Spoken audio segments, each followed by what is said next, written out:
Upon starting up my Hayward this spring, just a minute after starting the heater, it was making a very loud clunking noise.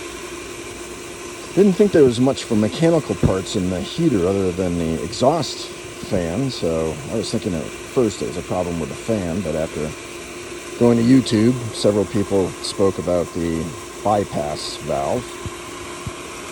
And if that becomes degraded, it's in the end cap of the Hayward there. If that becomes degraded, you can have pieces of that are making a noise. And that's absolutely what it was.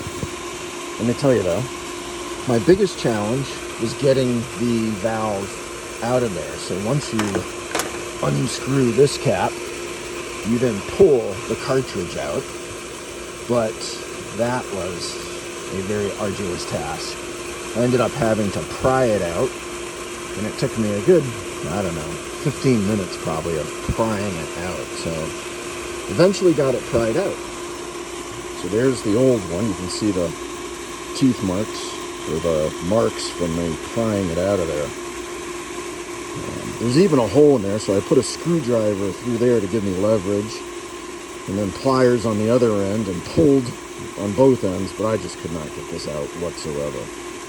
Anyways, after lots of prying, it finally came out, but then it came out completely empty. It was supposed to be like a valve, a spring-loaded kind of doorway in there, if you will, and it was empty. I'm like, oh no, where are those pieces? Where the heck are they? So I thought maybe the pieces were down in the heat exchanger somewhere, but I thought I would have to start taking these apart to look for where those parts were. But I actually found the parts sitting just around the corner, which makes sense in the outbound or pool-bound flow valve. They were sitting like right in this area.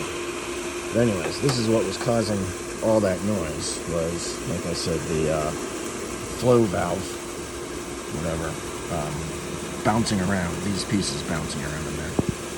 Anyways, if you experience loud clunking noises from your Hayward 400 series, it's most likely this. Good luck.